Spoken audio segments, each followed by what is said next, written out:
My name is Max Rai. I'm the co-founder, chief strategist of Turtle Tree. We are based in Singapore. That's where we're headquartered. But as we'll talk in a little while, we're also R&D headquartered in Boston as well as California.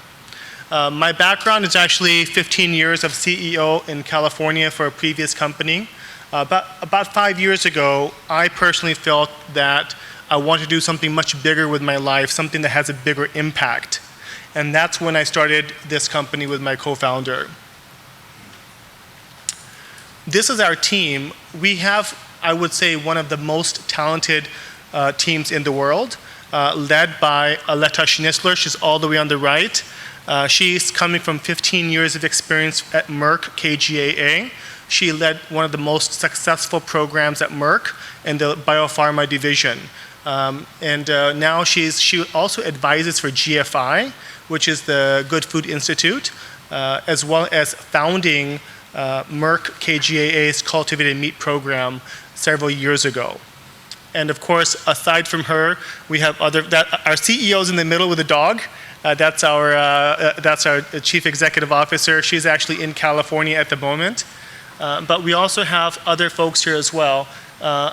Vanessa Castagna is on the immunobiology side, as well as Vanessa, to the right of Vanessa is our other scientists who come from Novozymes. Novozymes, as you guys know, is one of the biggest producers of enzymes in the world. And we have some of the best talent that has come into the company from Novozymes. So this is some of our team members. So as I mentioned earlier, we're headquartered in Singapore. A lot of our HR business teams are all based there. We have a laboratory in Singapore as well.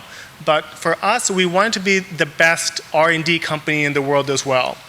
And so we have a cell ag division in Boston, where we have a collaboration with MIT and Harvard, working on different projects. In California, we have our precision fermentation division. And there, we have some of the best talent working on our microbial fermentation work. And this, I will talk to you in a little while, is our main commercial product that we are launching this year.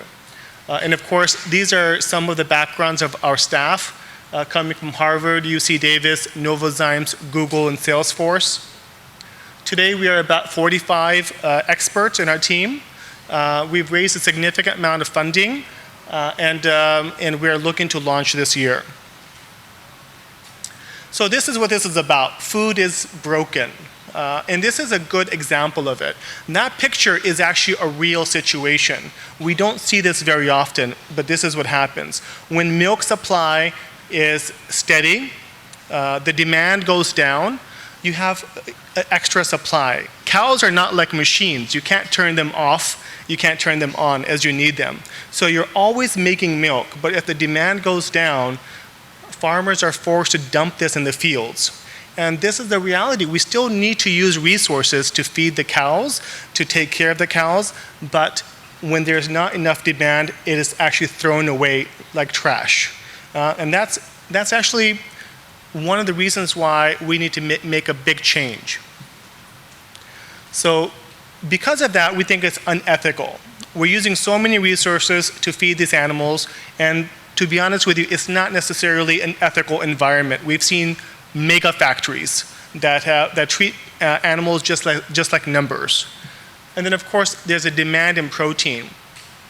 As we've seen everyone's salaries go up around the world, especially India, what's happening is more people can afford higher quality proteins.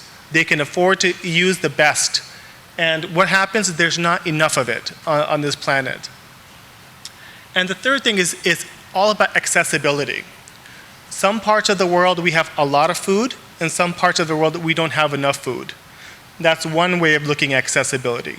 The other way is to look at important high-value proteins that are in high demand. Actually, even here in Korea, there's many proteins that are too expensive for you to afford in many of your products. For example, Lactoferrin is a dairy protein. Most people in China, the most premium market, can afford it, and that's where most of that protein is going to. but in many parts of the world, it's inaccessible. There's not enough of it, and most people cannot pay that price to afford it. So this is a good explanation of this whole alternative protein space. Just for you to understand, we have plant-based, which is, as you probably know, Impossible and Beyond Burgers. This is using soy proteins or beans and trying to make things taste similar to real meat or dairy. Oat milk, for example, is a plant-based product. Then we have precision fermentation. This is an interesting process because you're getting microbes, say for example yeast, to be able to make the same identical protein that you find in nature or in cow milk, for example.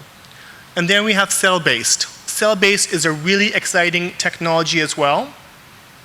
You're using cells and you're growing the cells and you can actually turn those into meat and seafood and different types of products. It's an exciting area. Cell-based, we're still several years away from scalability, but that's a very promising technology. And I know that here in Korea, there's some really exciting companies actually doing something around this area. But what about Turtle Tree? We are focused on precision fermentation. This is a very important area for us. And what is precision fermentation? We can take microbes, say for example yeast. Everybody understands how we make beer, right? And the fermentation process with yeast, right? But what we can do is we can take that yeast and we can reprogram it. We can give it new instructions. We can say, we want you to make milk protein. And you put it inside of a giant steel tank, and then you can feed it. We call that a bioreactor, by the way. We can feed it salts, sugars, and different types of things. And then the output is actually that identical milk protein. And this does not require any animals, it does not require any cows, but the protein is exactly the same as coming from the cow milk. And this is a very exciting area. And of course, the last step is we can purify the product. So there's no yeast or no biomass inside of the end product. And this is a future. This means that we can produce real milk proteins and not have to raise a cow. And actually, we have a video. I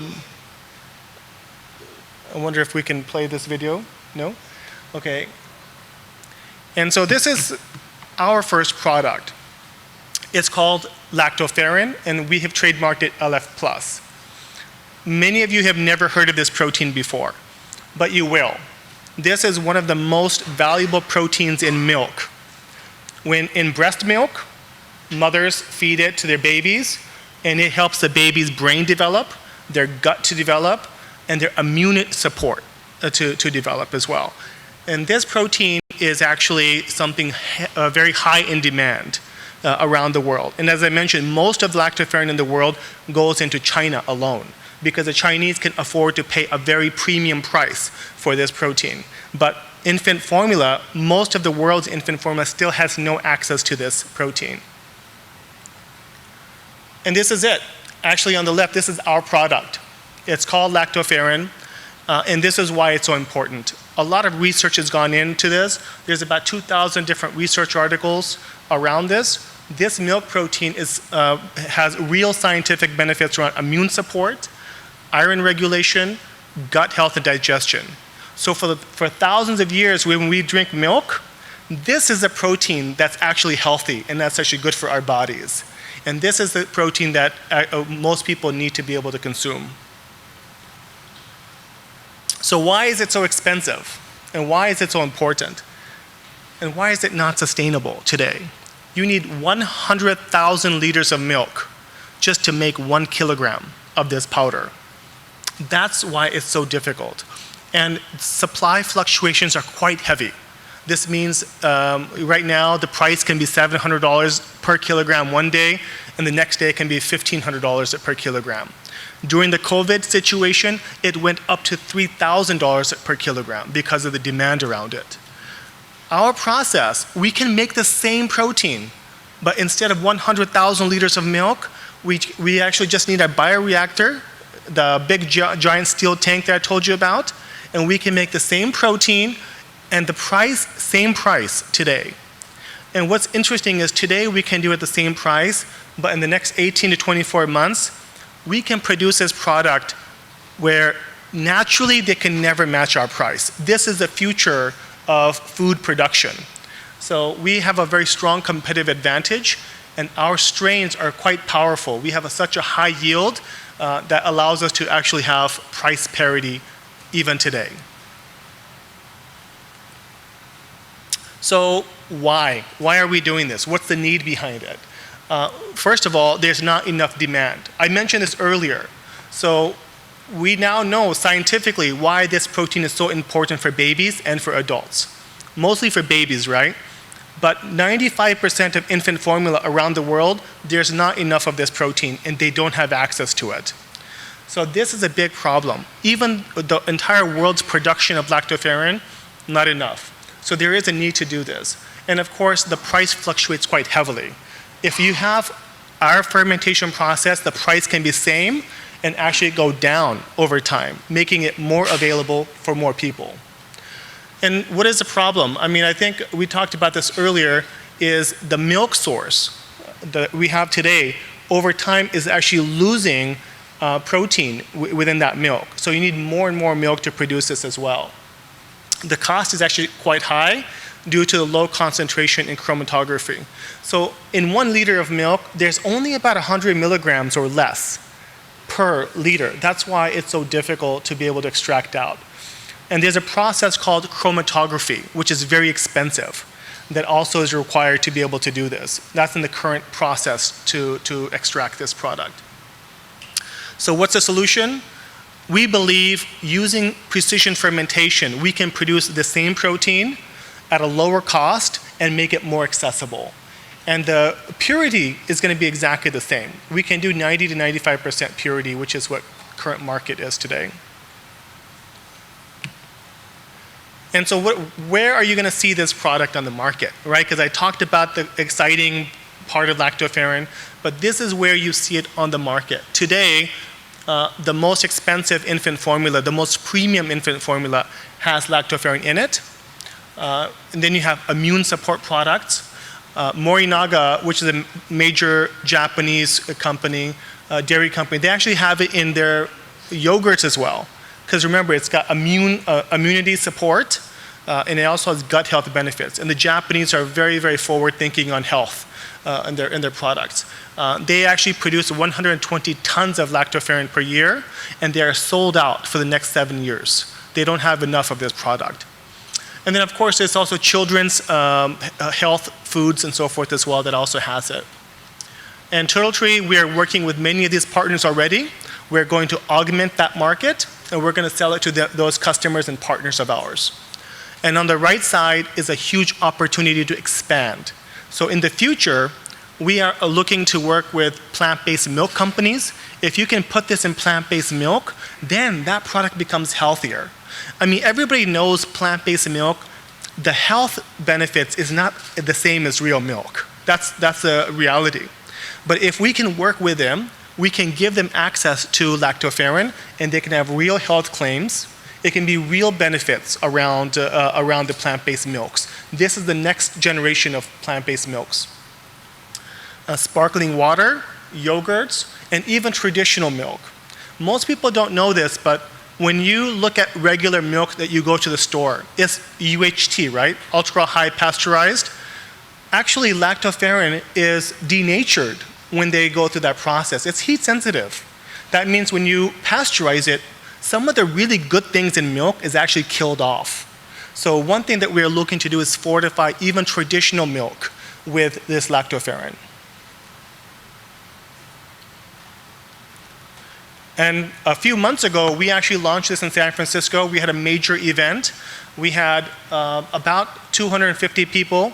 Most of them were B2B partners, major food companies. We had journalists. We had a number of different people come to this event. And we were able to showcase this in many different formats, in plant-based milks, in ice cream, and even sparkling water. And this was a huge success. And we call our Lactoferrin pink gold because it is one of the most valuable parts of milk. So what would we like? We would love to be able to have the food agencies, the food safety folks, the government, and the health agencies to support us. Because if we want this next generation of food to work, we need partnership, we need support of all of the agencies as well. Otherwise, we cannot succeed. We have solutions, safe solutions that can help bring food to market, but we need to work close collaboration and close partnership with many of these agencies. This is one of the most important things we believe is holding back this industry, is not enough partnerships. This is a really famous quote, is the greatest threat to our planet is the belief that somebody else will save it. And I believe that. We always think that somebody else is going to fix the world, but actually we ourselves have to be a part of that solution. That's it. I can answer questions. 아무래도 이렇게 대체 우유를 인위적으로 만들다 보면은 예상치 못한 질병이나 아니면 뭐 영양 불균형, 뭐 아니면 뜻밖의 뭐 알레르기 같은 것들이 발생할 수도 있다고 보는데요. 혹시 이런 거에 대해서는 어떻게 대처하고 계시는지 궁금합니다. That's a really good question, and the question is really around allergies, lactose, for example, as well. Many people are lactose intolerant. The nice thing is with precision fermentation, we can produce the exact protein that we want, but not the other things that we don't need. So we do not have lactose intolerance issues with this protein. We don't have any allergy issues as well. If you are allergic to milk entirely or every protein in milk, then you need to be careful. But most allergies are usually because of lactose intolerance. We don't have to worry about that, and that's why this is an exciting area for the future of alternative proteins. 네, 안녕하세요. 메트로미디어 이청아입니다. 방금 답변해 주신 것에서 그 단백질을 추출하는 것이 기술이다라고 하셨는데, 그럼 이 단백질을 추출하는 기술이 지금 그냥 젖소에서 젖을 짜내는 그 공정보다 훨씬 앞으로는 유용하고 비용적으로도 저렴해서 이 지금의 수요를 따라갈 수 있다라고 전망하시는 것인가요? So there's a few different things. Number one, there's the demand. Even with the entire world's production of lactoferrin, there's still not enough. Still, with the entire world's production, 95% of the market does not have it. They don't have enough of it. So there's a significant demand issue, and then there's a pricing issue as well, right? And today, with the current prices, we can already match that price. This is a very rare thing in this whole alternative protein space. Usually, the cost is too high compared to the price of the current market prices, and people don't want to pay for a premium. But we can actually sell at the same price today. That's the starting price. In the next 2 to 3 years, as our strain or our technology improves, we believe the current methods cannot compete with us. 네, 메트로미디어 김주영 기자입니다. 방금 향후 2년 동안 기술이 발전하면 가격 경쟁력을 얻을 수 있다고 생각하셨는데 2년간의 기술 발전 그리고 그 이후에 가격 경쟁력을 얻기 위해서는 2년 이후에 더 많은 시간이 필요하다고 생각하는데 혹시 어느 정도의 시간이 걸릴 거라고 예상하시는지 궁금합니다. We are competitive today, as a matter of fact. Even out of the gates, we are targeting production this year, and we are going to market this year. We have regulatory GRAS approval in the US, and we are also targeting Singapore Food Agency approval by the end of this year. Our target is to produce 1 metric ton by Q4, and by next year we are targeting more than 10 metric tons of product. So with these, we can already be competitive today, but we believe in 2 years, 3 years, we will actually be significantly bigger margins within the next 2 to 3 years. 인공 모유 개발 단계는 어느 정도인지, 시제품은 언제쯤 출시가 되는지. So we are expecting to release our first product this year by Q4, as I mentioned. But when we talk about artificial breast milk, it's much more complex than what we imagine because there are thousands of different components or molecules in breast milk. And so we have a long-term program. It's a cell biology program where we are using the cells that are inside of the breast to actually produce some of these molecules. But if you ask me, that's a much longer-term play. The goal is how do we use our technology to fulfill the demand today of ingredients and things that are in breast milk that are very powerful. Lactoferrin is one of the most powerful things in breast milk. And we can use our technology to produce that scalably today as we are working on the long-term project of all of those different molecules.